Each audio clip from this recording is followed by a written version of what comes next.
Bienvenue à cette émission Spiritualité. Je suis en studio avec Michel Simard. Bonjour Michel. Bonjour. Michel, il est de Nicolette. Il est aussi du ciel presque, tellement il a une voix angélique, vous allez voir. Et il s'occupe encore beaucoup d'itinérants. Alors Michel, tu es de saison parce qu'il est question beaucoup d'itinérants par les temps qui courent.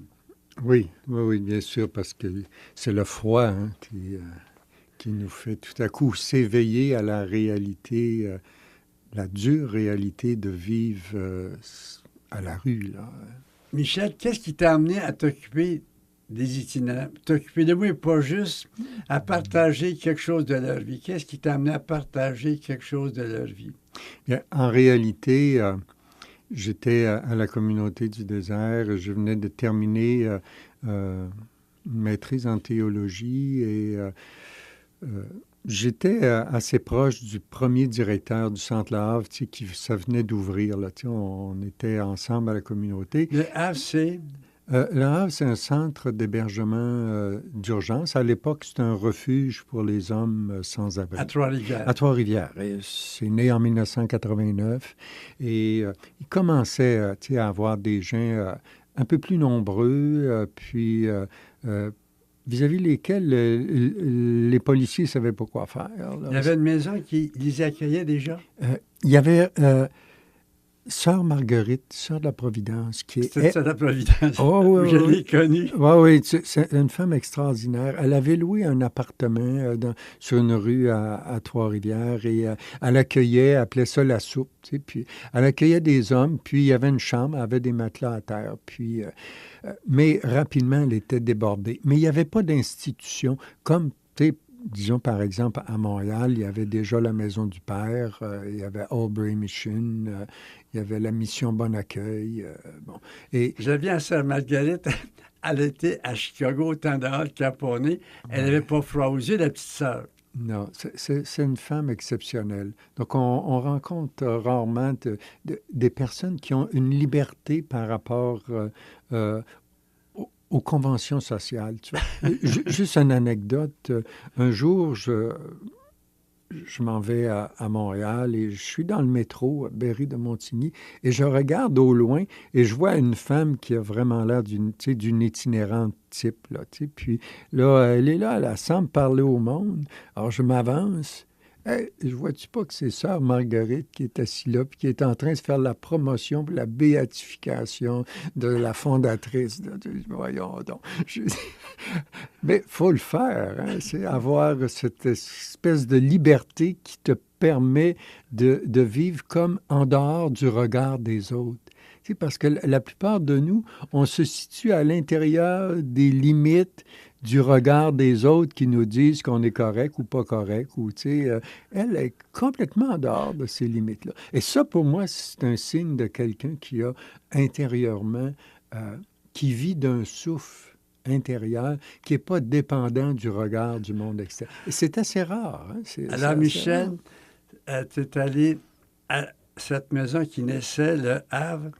Tu es allé pour dépanner. Oui, ben, en fait, je suis allé pour. Oui, je suis allé parce que Luc, qui était le premier directeur, je me rappelle, on était dehors, puis il a pris ses clés, puis il les a mis sur la table. Ça va, une table à pique-nique, là. Il a mis ça à la table, il dit là, tu viens m'aider. Il dit, sans ça, je démissionne. Tu sais, ça s'est fait comme ça. Bon, j'ai dit, OK, je vais réfléchir, tu vois. Et là, je demandais à certaines personnes, puis. Bon, finalement, les gens me disaient tous, OK, ça a du bon sens, tu sais, de faire ça. Et je me suis dit, je vais faire une année. Tu sais. Parce que moi, j'étais à l'université. Et l'université, c'est un monde confortable. Tu sais, en réalité, j'aimais ça. Là. Tu sais, on est bien traité. Puis, j'aime aussi l'étude, tu sais, la tranquillité. Et le monde de l'itinérance, c'est pas tout à fait comme ça. Tu sais. Et mais toujours est-il que j'ai posé mes conditions. J'ai dit, écoute, je vais y aller, tu sais, mais je m'occupe pas, tu sais, de gestion, d'administration. Je m'occupe vraiment juste des gens. Et mon projet, c'était de rencontrer les gens avec une curiosité, mais en même temps une certaine appréhension, Puis je portais, comme tout le monde, toutes sortes de préjugés, de peurs. Mais j'ai passé 1 année et demie, en réalité, à rencontrer tous les gens qui venaient et je faisais ça du matin jusqu'au soir. Et j'ai fini par savoir qui étaient ces personnes-là. Et au lieu d'être dans une catégorie abstraite, tu sais, qu'on appelle les itinérants ou les pauvres, ou ce genre d'abstraction-là, les gens avaient des noms propres. Donc, j'étais en lien avec Léon, avec Simon, et ils m'avaient ouvert la porte de leur cœur et de leur vie, et j'avais commencé à vivre avec eux, à sentir, tu sais, qui ils sont. Et progressivement, j'ai commencé à voir le monde dans lequel on vit tous à travers leurs yeux. Et j'ai découvert comme tout un aspect du monde qu'on ne voit pas. Tu sais, parce qu'on a tous un monde intérieur qui c'est comme des lunettes, tu veux, puis selon la place qu'on occupe, on voit, tu sais, on voit à travers cette place-là. Mais quand tu changes de place, tu vois le monde autrement, tu vois. Et ils m'ont permis de voir le monde à travers les yeux de ceux qui en sont exclus. Et c'est une révélation, en tout cas pour moi, extraordinaire, tu sais, de découvrir ce monde-là. Mais il y en a-tu qui t'ont particulièrement touché, bouleversé, interpellé, questionné? Bien, ils m'ont, je dirais que touché, c'est sûr. Et peut-être ce qui est le plus important, c'est ce qu'ils m'ont transmis. Parce que, tu sais, au début, évidemment, j'allais avec une curiosité, mais j'allais aussi avec l'idée commune de je vais leur apporter quelque chose, tu vois. Mais après coup, je comprends que, bon, certainement, j'ai fait le mieux que j'ai pu pour apporter de l'aide aux personnes, mais que elles m'ont apporté énormément. Et je vais donner un exemple parmi les premières personnes que j'ai rencontrées, qui m'a aidé à comprendre qu'est-ce que c'est l'itinérance, tu sais, vécue par quelqu'un, tu sais. Et on est dans mon bureau et là, je reçois un homme, il s'appelle Claude, il paraît très bien, tu sais, puis il s'assoit. Puis là, je dis, bon, ben, comment vas-tu, tu sais, puis d'où viens-tu, d'où arrives-tu?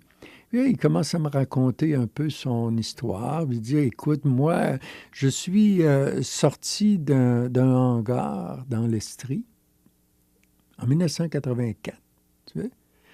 Mais il dit, je viens de la Russie. Tu vois.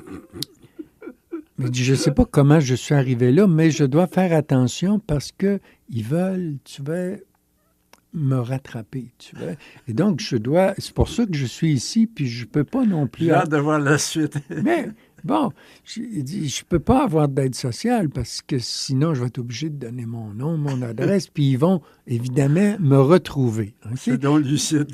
Oui, c'est bien organisé. Alors là, j'ai compris que la schizophrénie, c'était difficile, mais c'est pas ennuyant. Tu sais, c'est une vie où il y a beaucoup de passion, là. Et bon, alors j'ai parlé avec lui, on se rencontrait régulièrement. Et j'avais été en contact, j'ai réussi à être en contact avec une personne de sa famille finalement et connaître son histoire là, réelle. Et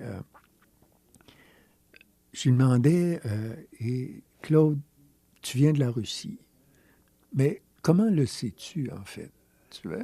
C'est une hypothèse que tu as, tu vois? Et là, il était silencieux. Tu vois? Et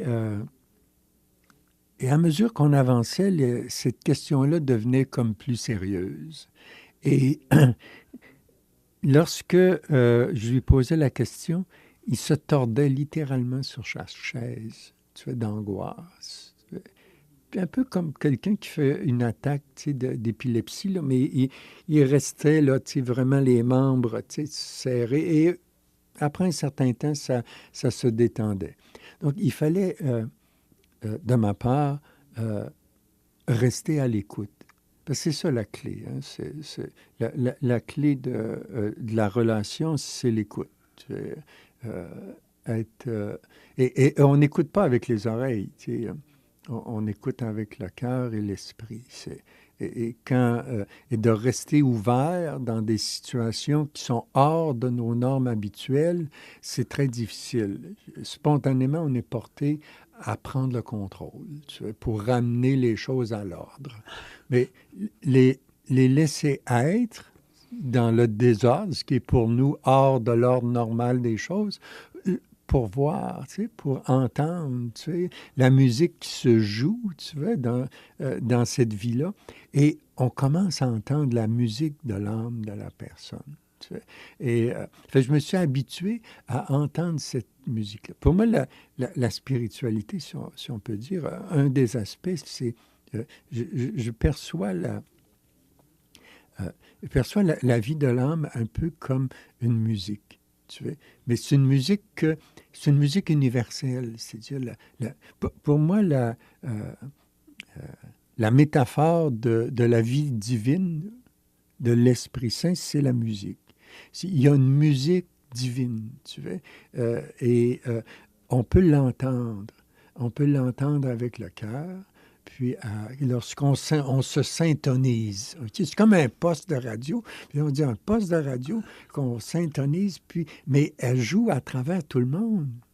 Tu es optimiste, parler de musique dans ces vies désordonnées, en apparence? Non, c'est pas de l'optimisme, ça. Non, c'est pas de l'optimisme, ça. C'est de l'émerveillement. C'est pas pareil. L'émerveillement. Ben oui. Parce que la musique divine se révèle à travers la pauvreté, la faiblesse, à travers les fleurs. Et puis là, petit à petit, Claude a réussi à... Non, mais là, Claude, à un moment donné, écoute, après vraiment plusieurs rencontres, il me dit, parce qu'il me voyait venir, tu vois, puis, il dit, je vais te dire, moi, ce que je vis. Alors moi, évidemment, là, je suis devenu comme... Tu sais, tout à coup, j'avais l'impression que c'est moi qui étais vu, tu sais. Bon, j'ai dit, je vais écouter encore. Il me dit, tu sais, dans la vie, c'est comme un jeu d'échecs. Puis, on avance notre pion. Tu sais, puis comme ça, on prend notre place. Tu sais, puis on a une place. Tu sais, puis on bouge notre place. Il dit, moi, je suis... échec et mat. Oh mon Dieu, oh mon Dieu. OK. Mais ça, tu vois, ça m'a comme éveillé. Tu vois, ça m'a éveillé à qu'est-ce que c'est que le vécu de quelqu'un qui se retrouve en itinérance comme lui, tu vois, en rupture sociale, complètement en dehors du monde. Et je dirais, ce qui est peut-être le plus important, c'est pas tellement d'être en marge de la société. C'est être en marge de la société, à la limite... c'est une place comme une autre. Ben oui, puis probablement que... c'est plus tranquille. C'est ça. Puis quelqu'un comme toi est probablement assez marginal, finalement. Michel, bon. Non, ben, je dis ça comme ça, là. Mais on n'en rencontre pas beaucoup, là. Mais c'est d'être en marge de soi-même. Ça, c'est beau comme image. Oui.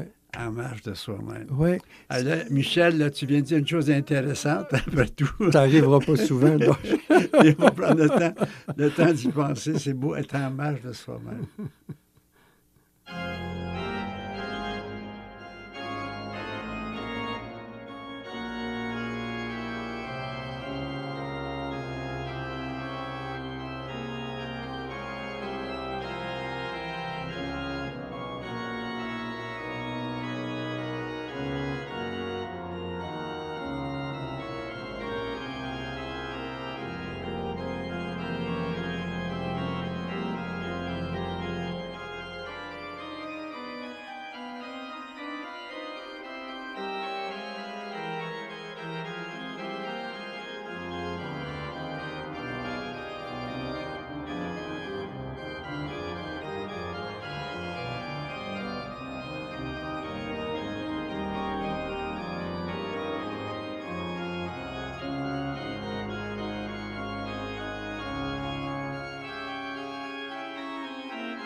Alors, je suis en studio avec Michel Simard.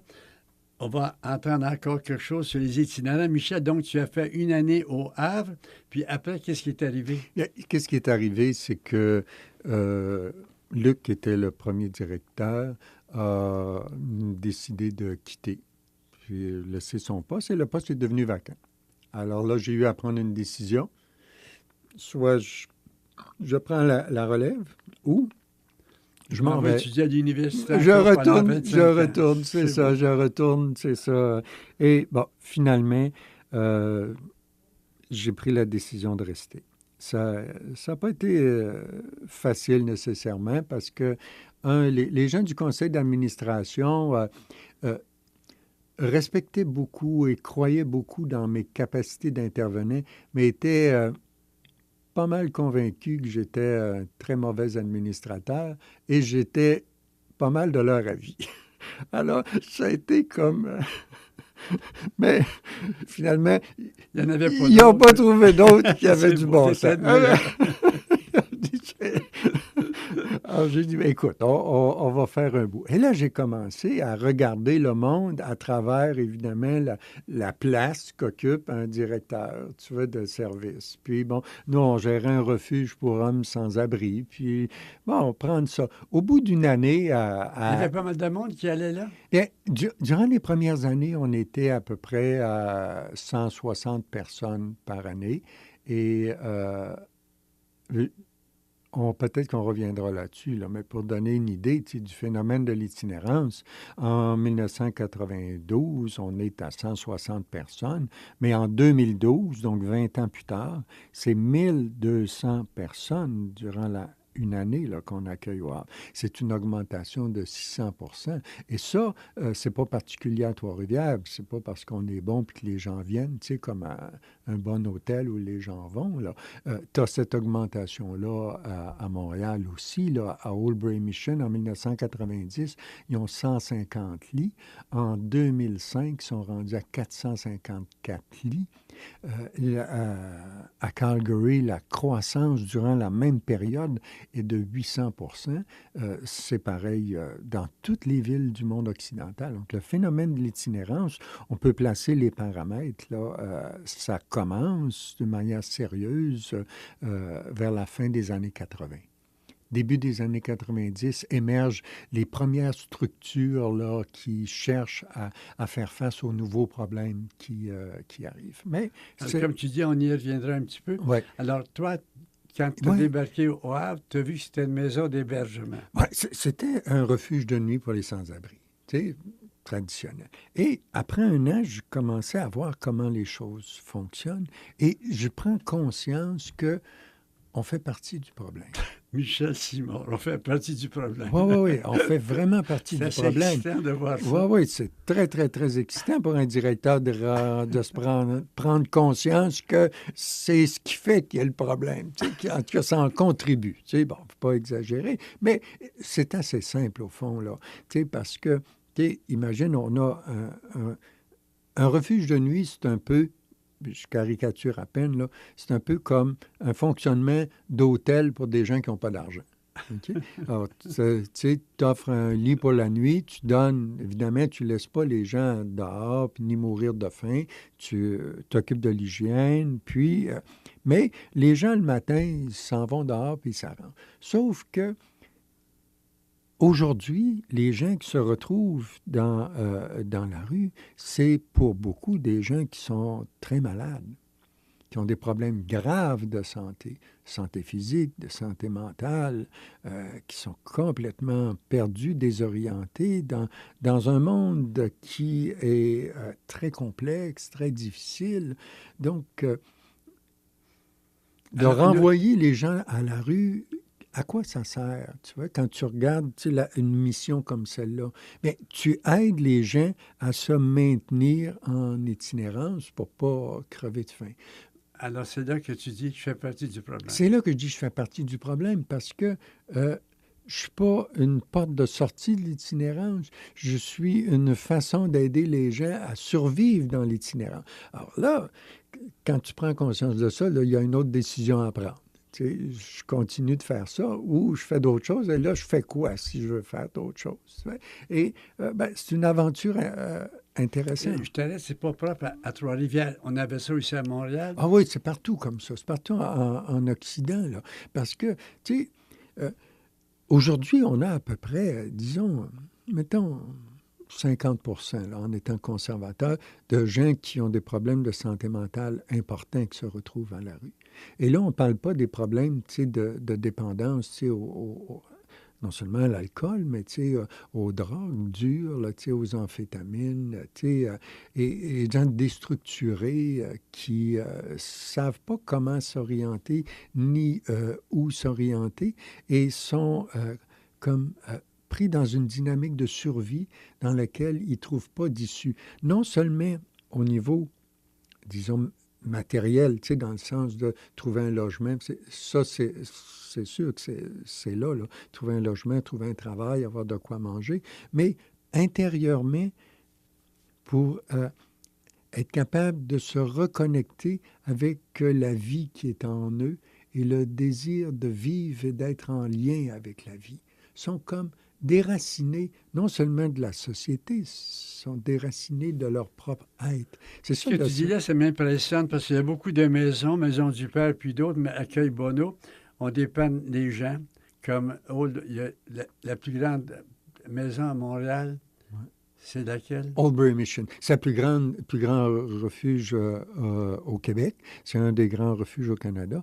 Mais il y a une évolution. Je suis allé travailler avec eux. Tout le monde aujourd'hui en itinérance là, regarde pour essayer de trouver d'autres solutions parce que la croissance des demandes est énorme. Avant, on avait, disons les années 90, on avait des hommes pour l'essentiel.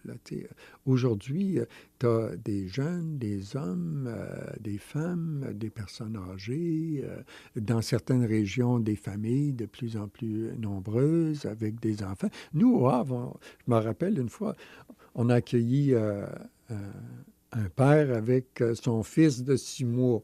Tu dis, bon, c'était impensable il y a, disons, 40 ans, ça. C'est complètement un autre monde. Ces maisons-là, souvent, faisaient, sans le savoir, partie du problème.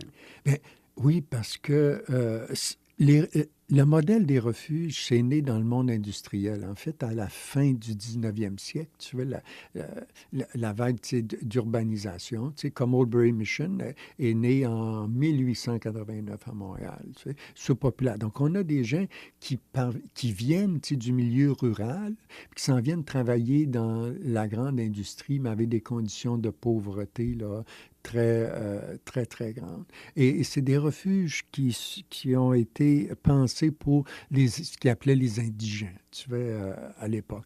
Mais on est dans une société qui demeure structurée. Les problèmes de santé mentale et tout ça sont pris en charge par les institutions. On n'est plus du tout dans cet environnement-là. La société elle-même on ne vit plus tellement en communauté, on vit en collectivité. La collectivité. Toi, tu étais là à Montréal, tu me dis de vivre avec eux? Bien, en fait, j'ai donné une conférence à Montréal, à l'Université du Québec à Montréal, sur la transformation des refuges. Dans le monde d'aujourd'hui. Et dans la salle, il y avait le directeur de la mission Oldbury Mission. Et après la conférence, il vient me voir et dit, « Penses-tu qu'on peut faire ça à Montréal? » Ben, je dis, « Why not? » Si on n'essaye pas, on ne sait pas. Hein? Là, on parle un petit peu. Je dis, « OK, je vais... » Et c'est James Hughes. James, c'est vraiment un garçon très, très motivé à changer les choses. Ça prend un leadership. Là, c'est tout de même, c'est une institution, là, Oldbury, ça a plus de 100 ans, puis ça a 144 employés syndiqués. Il y a des habitudes, là, bon. Et là, je dis, écoute, comment est-ce qu'on va faire? Je vais aller rester là 2 jours par semaine durant 2 mois. Après, on va voir qu'est-ce qu'on peut faire. Okay. Ça, c'est intéressant. De partager leur vie. Oui, en réalité, tu sais, c'est une aventure, là, tu sais. La différence, c'est que moi, tu sais, je vais là volontairement, je repars, tu sais. Puis les gens qui sont là, en réalité, euh, sont dans une situation où il n'y a pas d'autre issue pour eux, là, tu sais. C'est une dynamique de survie. Donc, c'est pas pareil. Mais évidemment, les gens se sont rendus compte. Il y a des gens qui vivaient là, depuis plus de 20 ans. Et là, ils se rendent compte que moi, je parle directement au directeur général. Donc, ils prennent à cœur de me transmettre tous les messages qu'ils veulent transmettre à la direction. Tu sais, vraiment, j'ai pris conscience du monde dans lequel eux vivaient. Puis j'ai pris le temps de prendre conscience du monde dans lequel les intervenants vivaient. Donc finalement, tu sais, d'entrer à l'intérieur, tu sais, de sentir le pouls. Mais progressivement, l'image est devenue non pas juste une image, mais une réalité, connectée avec comment ça fonctionne, puis et comment on peut changer. Et tu vois, un soir, je suis assis, puis là, je regarde autour de moi et je vois un homme qui est debout, assez grand, avec une barbe, puis il regarde le mur, puis il jase avec le mur. Bon, il dit, un mur, c'est pas obstineux, un mur. Il jase avec le mur. Puis j'en regarde l'autre bord, puis il y en a plusieurs de mains. Et là, écoute, là, je prends vraiment conscience que je suis probablement dans le plus gros hôpital psychiatrique du Québec. Il n'y a pas un médecin, pas une infirmière, pas un travailleur social. Pas possible. Là, je me dis, il y a un problème dans l'équation. Comment tu veux résoudre ça de cette façon-là? Tu vois? Parce que là, j'ai dit, tu vois, une place comme Oldbury Mission, et on pourrait prendre toutes les autres, là, tu sais, la Maison du Père, la Mission Bon Accueil à Montréal, l'Aube-Rivière à Québec, puis l'Havre. Ils sont des portes de sortie du réseau de la santé, puis eux-mêmes n'ont pas d'issue. Fait que c'est un grand cul-de-sac, tu vois. Alors, au niveau systémique, il faut juste penser que ça doit être l'inverse. C'est-à-dire que c'est des structures qui sont des portes d'accès au réseau de la santé, qui sont des portes d'accès à la vie en société. Et comment on fait ça? Bien, on arrête de faire de l'hôtellerie pour personnes qui n'ont pas d'argent. On prend conscience des problèmes que les gens ont. On écoute ça comme il faut. Et là, on se dit, bon, notre système, ça va être simple. Ce qu'on gère, ce n'est pas un hôtel. C'est un processus d'intervention psychosociale avec des personnes qui ont des problèmes importants, qui est relié au réseau de la santé, qui est relié aux différents réseaux d'intégration sociale de la société. Et à l'intérieur de ce processus-là, qui est géré par des intervenants qualifiés, bien, on a des lits, comme à l'hôpital, à l'urgence. Tu n'as pas juste des civières. Mets quelqu'un sur une civière, mais tu n'as pas de médecin, tu n'as pas d'infirmière. Puis là, tu dis, bon, ben attends, tu vas rester là 8 heures, demain, tu t'en vas. Tu as réglé quoi? C'est exactement ça, là, tu sais. Fait que là, tu dis, bon, ben Le pire, c'est ta comparaison injuste. Ben oui, c'est sûr, ça marche de même, tu sais. Bon. Alors, c'est toute une évolution dans la façon de gérer ce problème de l'accueil sans suite. Alors maintenant, on y va avec ce que peut être la suite.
Michel Simard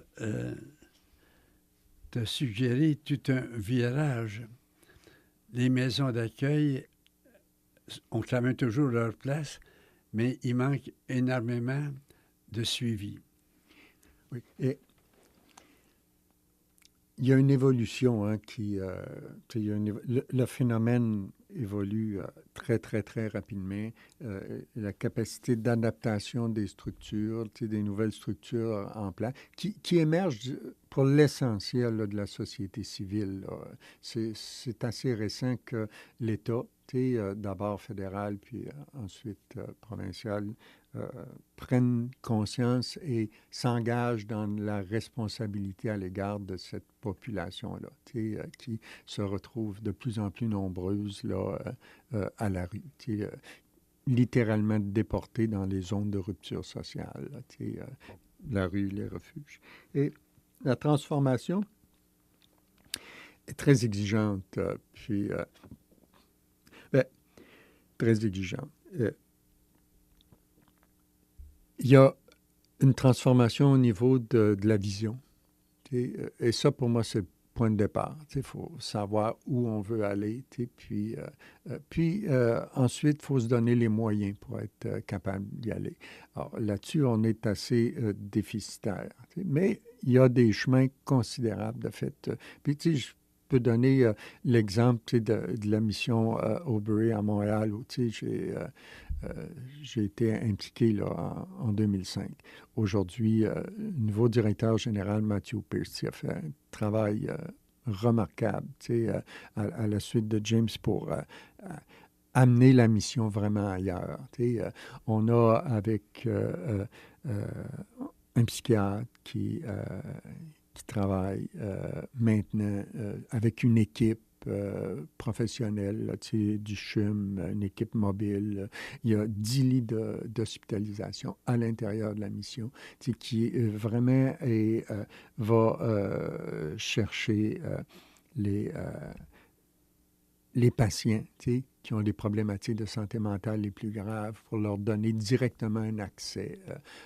Ils ont maintenant, évidemment, diminué le nombre de lits du refuge, ce qui est assez extraordinaire et difficile, parce qu'il faut être conscient que même si tu développes des sorties, il n'y a aucun organisme qui contrôle l'entrée. On ne contrôle pas la demande. La demande est toujours en augmentation. C'est d'autres leviers. On ne peut pas réduire, éliminer la demande juste à partir des services. Ça demande, et ça serait vraiment une autre réflexion sur comment avoir une cohérence, une transformation sociale des politiques sociales qui réussit à freiner le développement de l'itinérance. Et probablement aussi une réflexion au niveau de la culture, qui transmet autre chose que des valeurs de consommation. Michel, là, je t'arrête. Tu as dit que depuis les années 80, c'est un grand progrès. C'est que nous sommes dans une société d'exclusion. Oui, prenons, mettons-nous durant les années 50. Puis, mettons que durant les années 50, on a 20 ans. Okay? Puis que, tout à coup, on commence à entendre des voix. Mais il n'y a personne dans la pièce. Mais tu les entends. Puis là, tu commences à penser que il y a quelqu'un qui te parle à l'intérieur puis qui contrôle tes pensées. Okay? Mais tu ne sais pas c'est qui, mais tu soupçonnes qu'il est quelque part. Et donc, tu commences à vivre une très grande insécurité. Donc, tu as le développement d'une schizophrénie, si on veut, puis qui apparaît. Qu'est-ce qui se passe si on est durant les années 50? Les risques pour cette personne-là sont très grandes qu'il se retrouve en institution psychiatrique et qui demeure en institution psychiatrique durant des années. Personne ne va le voir, il ne se traînera pas dans la rue. Prenons la même personne, la même situation, et plaçons-les aujourd'hui. Okay? ça se produit, mettons, il est au cégep, dans la classe, et il commence à sentir, tu vois, comme, oups, à décoder des messages, tu vois, qui lui sont adressés directement. Quelles sont les chances que cette personne-là soit enfermée en institution durant des années? À peu près nulles aujourd'hui. Quelles sont les chances que cette personne-là se retrouve à la rue? Tu vois, Des institutionnalisations d'une façon sauvage. c'est un des éléments. La désinstitutionnalisation était inévitable pour un ensemble de raisons. Et en fait, c'est toute la société qu'on a désinstitutionnalisée. Et on a réinstitutionnalisé l'individu. Nos normes institutionnelles aujourd'hui sont centrées non pas sur la collectivité, mais sur l'individu. Tu as raison, quand on demande aux gens, avez-vous confiance dans les institutions? Non. Ben non. Puis, essayons de démarrer des communautés aujourd'hui, là. Bon, tu sais. Michel, là, dans les itinérants, il y a des gens qui sont quand même diplômés. Comment on devient itinérant? Donne-moi donc des idées. des idées. En fait, il y a beaucoup de parcours. Les parcours individuels sont vraiment particuliers. Mais si on regarde des repères, tu sais,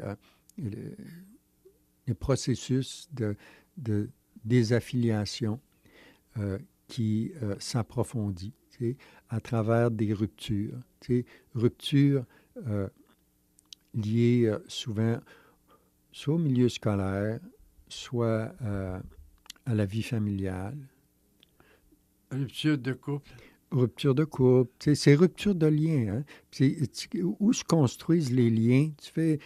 On peut voir les liens ou la vie relationnelle un peu comme la terre de l'âme, si tu veux, parce qu'on n'est pas juste des corps. On vit... le monde dans lequel on est tissé à travers et avec le langage et l'action. Les araignées construisent le toile avec des fils, hein, ils tissent. Nous, on tisse notre monde avec des mots. Et puis, on est des grands tisserands. Et on les tisse. Les mots sont des... je vais reprendre une expression de Marshall Rosenberg, qui est fondateur de la communication non violente. Les mots peuvent être des fenêtres, puis ouvrir, tu vois, des mondes, mais peuvent être des murs, puis les fermer. Alors, le processus de déracinement se fait, s'approfondit. Quand je suis plus capable de me relier aux autres à travers une histoire que je raconte, tu sais, et que j'arrive même plus à me relier avec moi-même. Je deviens comme en marge de moi-même. Je ne sais plus où je suis, qui je suis. Et le point extrême de cette expérience-là, c'est l'univers délirant, qui se raconte une histoire qui est en dehors de la vie. Tu sais, parce que le délire, étymologiquement, c'est lié à délirare, sortir du sillon. Et là, si on pense à l'agriculture, tu sais, le sillon, c'est ça à l'intérieur de quoi je vais placer mes graines et la vie va germer. Le délire, c'est la place où je mets mes graines, mais où il n'y a pas de vie qui peut germer. Michel, ces gens-là t'ont appris beaucoup de choses. As-tu un exemple en particulier? Parce que tu as commencé l'émission comme ça. Tu étais à l'université, mais la grande université de la vie, tu as appris beaucoup de choses. As-tu un exemple à nous donner comme quoi il y a une personne, une femme, un homme qui t'a beaucoup appris sur le fond humain? Oui, j'en ai plusieurs. Et une de celles qui vraiment m'a marqué, et il n'y a pas très longtemps, c'est une dame que j'ai accompagnée presque quotidiennement durant 3 ans. Presque quotidiennement? Oui, qui vivait dehors et vivait pas dormait dans aucun refuge. ce qui était intérieurement dans un univers plus ou moins délirant, avec des pensées cruelles qui l'empêchaient euh, qui la maintenait dans une insécurité chronique. Là. Elle se sentait menacée. Elle se sentait menacée. En hébergement, par exemple, nous, on Comment avait... tu l'as rentrée au Havre? Mais, elle est arrivée, écoute, ben, elle avait un logement, puis elle s'est fait expulser de son logement parce que un jour, elle a resté au deuxième étage, puis elle a pris sa chaise, elle a ouvert la fenêtre, elle l'a jetée en bas, puis après, elle a pris, elle avait un four micro-ondes, elle l'a jeté aussi par la fenêtre, puis elle a coupé son matelas avec un couteau, puis elle l'a jeté en bas, parce que elle voulait se protéger, parce que la chaise était en train de la dévorer, puis etc., etc. Évidemment, son J'ai ri, propriétaire... mais c'est vraiment dramatique. Oui, c'est ça. Mais son propriétaire n'a pas aimé ça, là, parce que c'était des meubles qui appartenaient au propriétaire. Bon, alors là, elle s'est retrouvée là-dedans. Et c'est une femme qui avait, qui a, tu sais, un caractère très fort pour survivre. Tu sais, sa stratégie de survie, c'est de faire peur au monde. Leur crie des bêtises, elle les insulte, mais tu sais, d'une manière merveilleuse, moi je trouve. Écoute, elle est vraiment extraordinaire. Là. Tu sais, tous les gens ont peur, ils se sauvent. Tu vois. Bon, puis comme ça, ben, elle se sent un peu plus en sécurité. Puis bon, évidemment, le résultat, c'est qu'elle est complètement isolée. Même à l'hôpital, ils ne veulent même pas l'accueillir parce qu'ils ont peur d'elle. Elle passe son temps à aller dans les avocats, elle les menace de les poursuivre. Puis là, tout le monde est paralysé. Puis, mais elle est habillée vraiment comme une itinérante classique avec son manteau. Bon, elle se coupe les cheveux avec des ciseaux, mais avec toutes sortes de couettes. Bon, tu ne l'as pas présenté au maire? Bien, tu vois, un jour, elle est dans mon bureau, elle est assise, puis comme souvent, tu vois, puis là, elle est vraiment en colère, là, tu sais, parce que... Et là, elle me dit, là, c'est toi le boss, tu sais, ta belle Hélène, l'intervenante, là, faudrait-tu congédies ça parce qu'elle me menace, puis elle fait toutes sortes de cochonneries avec les autres intervenants. Bon, tu sais, toutes sortes de... Bon, j'ai dit, bon, écoute, c'est vraiment important pour toi d'être en sécurité quand tu viens d'une place comme ici. Elle dit, oui, c'est sûr que c'est important, tu sais, puis... Ah, j'ai dit, écoute, oh, sois assuré qu'il n'y a personne qui va te faire de tort ici.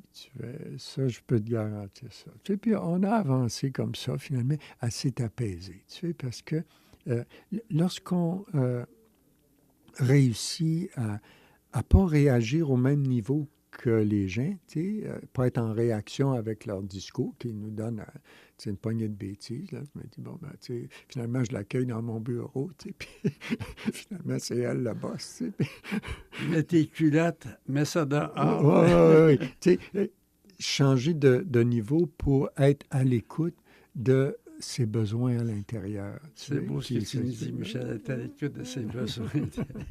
Ça prend du monde qui a pris un peu de Valium le matin. Merci.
Alors, Michel Simard, tu as donc transformé un peu la vision, un peu beaucoup, un, un hôtel pour les gens qui ne peuvent pas payer en une salle d'hôpital, mais aussi en un lieu où on pouvait écouter les gens avec une certaine compétence.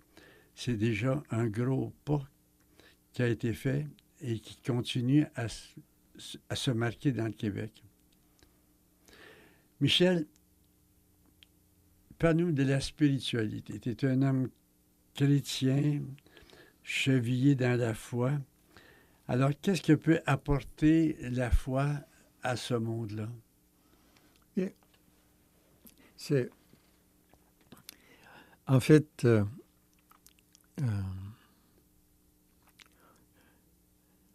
la foi, c'est la vie à sa plus belle expression.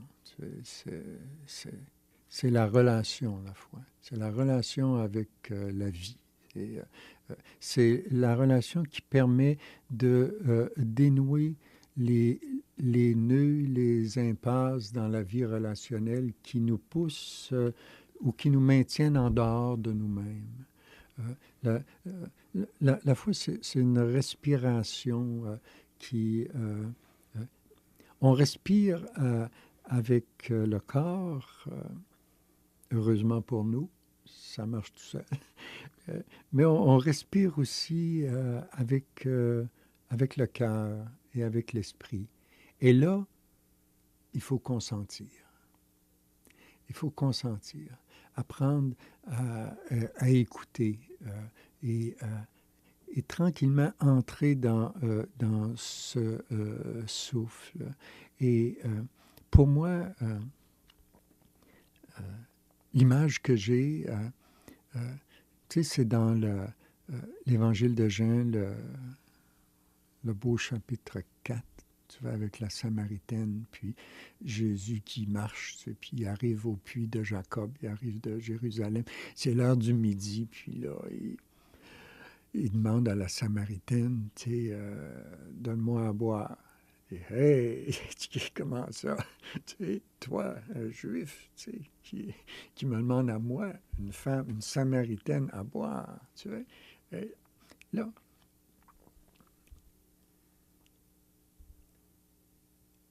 moi, je vois là qu'il y a une connexion qui s'est faite au niveau du cœur.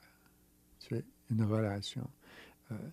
Jésus a vu la Samaritaine, tu sais, a vu intérieurement. Et je crois que la Samaritaine a aussi reconnu quelque chose en elle, tu vois, à travers cette parole-là.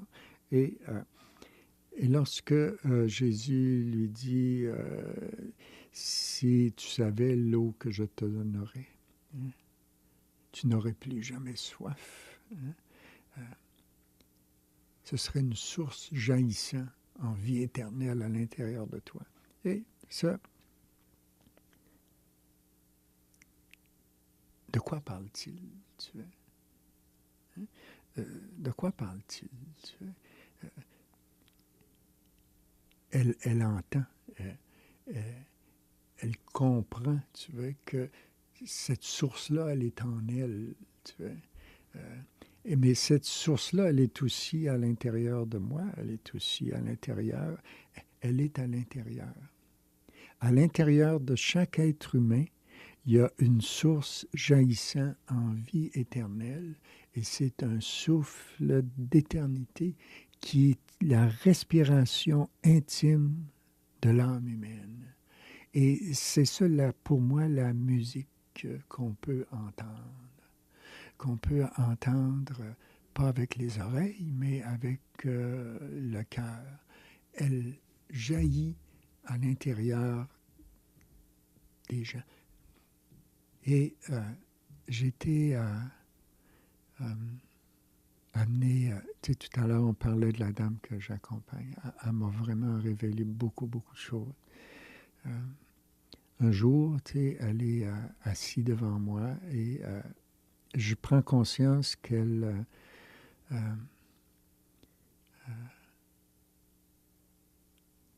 qu'elle est vraiment pas présentable socialement. Tu vois, ne peut pas se présenter nulle part, pour dire, ben voici qui je suis. Puis, la dame qui t'a accueilli, oui. Oui. Ouais. N'est pas présentable nulle part. Là, ben, comme nous, on s'habille, hein, on se lave. Mais elle avait une source intérieure, mais elle l'ignorait. Elle avait bouché l'entrée. Elle l'ignorait. Et un jour, elle me dit, tu sais, je suis humaine, moi aussi. Je suis humaine, moi aussi. Moi ça, aussi. c'est beau, hein? Tu vois? Et là, je me suis dit, tu vois, lorsque il n'y a plus rien de présentable socialement, qu'est-ce qui reste? Qu'est-ce qui reste? Qu'est-ce qui reste? Et la réponse, il reste l'essentiel. Parce que Dieu souvent est caché par nos abris, nos habits, tu vois, nos statuts, nos fonctions. Et c'est pour ça que d'approcher, aller boire à la source, quelque part, c'est se dépouiller. Lorsqu'on va, par exemple, auprès de gens qui sont en fin de vie, on n'y va pas avec toutes nos fonctions, toutes nos présentations. On y va dépouiller. Parce que dans le dépouillement, qu'est-ce qui reste? Il reste la présence. Et une présence, c'est une musique. C'est une musique que, quand on l'entend, puis qu'on apprend à l'écouter, c'est une grande joie. Michel, je t'écoute pour terminer. Tout ce beau monde-là, on fait de toi du monde. Ben oui, c'est un gros travail. C'est un gros travail. Parce que tu aurais pu vivre dans ta tête toute ta vie. Ah oui, j'aime ça. Il faut que je l'avoue, j'aime encore ça. Mais je vois que la confession n'est pas très sincère. Comme le petit gars, j'ai battu ma petite soeur, le regrette-tu? Je le regrette, mais elle le méritait. Elle le méritait, oui. Alors, Michel, tu as maintenant laissé la place à un autre. Oui. Là, tu es en train de travailler davantage le volet spiritualité. Oui. Tu as écrit déjà un livre qui s'appelle comment, le livre? L'itinérance dans les sociétés modernes contemporaines. Et là, tu prépares un autre ouvrage sur la spiritualité parce que c'est un petit peu ce qui manquait au volet de ton intervention. Oui, et pour le dire, une des choses qui m'habite, j'ai pris conscience que... Michel, tu prends conscience d'une chose. Oui. Le temps. Le temps. Toi, l'itinérant professionnel, tu n'es pas fort là-dessus, mais moi, là, je suis dans le système. Je te remercie beaucoup d'avoir pu parler à cette émission. C'est comme une méditation très belle sur la pauvreté accueillie, non pas voulue, mais accueillie et transformée en plus. Je remercie aussi beaucoup Claude Saint-Pierre pour son service technique. On se retrouve la semaine prochaine, si vous voulez bien. Au revoir.